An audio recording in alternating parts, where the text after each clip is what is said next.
We're going to go over the Kevin Brennan stuff. Redbar fucking rocks. Hey, Michael. This is disgusting, too. We got another comedian. This counts as a comedian change. Kevin Brennan has a Forbes article. Is this true? This came out last night? Yep. Forbes. Kevin Brennan. Look at this. How comic Kevin Brennan turned burning bridges into a business. Wow. The one-day-a-week bandit making maybe $65 a week tops is in Forbes. I've never seen something more ridiculous. You know, this would be like if Bill Schultz was on the cover of Forbes.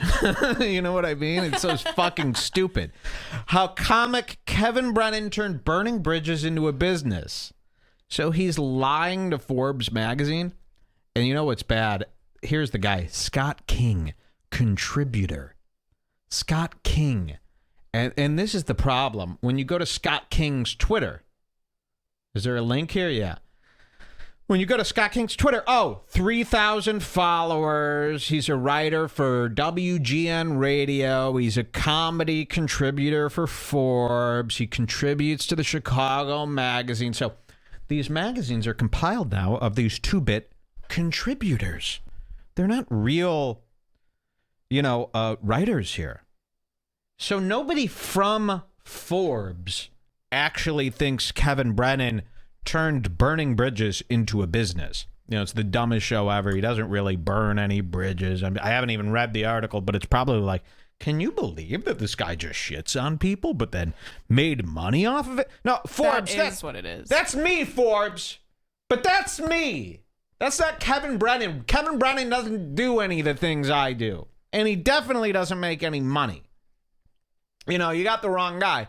So, but that's what you get in a world where Scott King, a contributor, is able to be in Forbes magazine. This isn't, so these magazines now are just compiled with bullshit stories from people that are really cheap.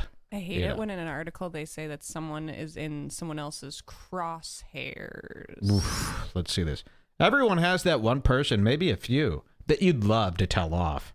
The real-world consequences outweigh the temporary jubilation and personal justice that would come with dressing down a boss or a coworker who unfairly got the promotion over you.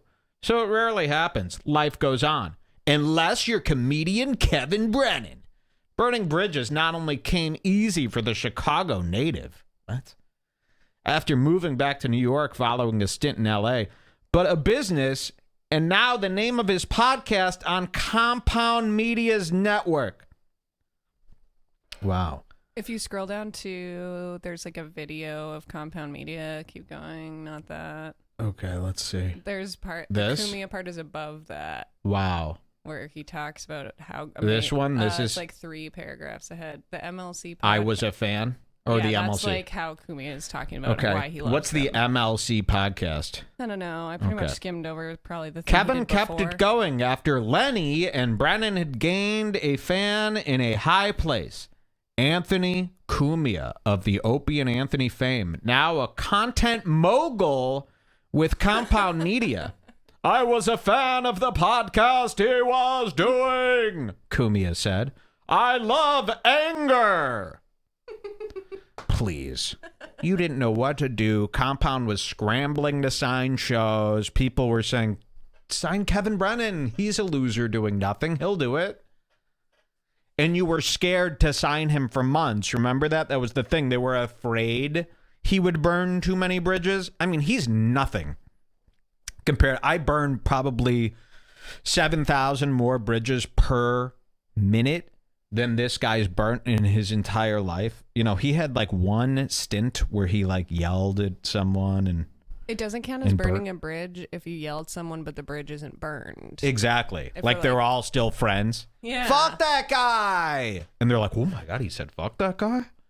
But then he's still friends with the guy. So bridge intact. It's not, bridge is fine. I love anger. I watch things sometimes just to get mad at them, whether they're TV shows or commercials. I appreciate someone that could really get mad at something that most people wouldn't get angry at. Ha!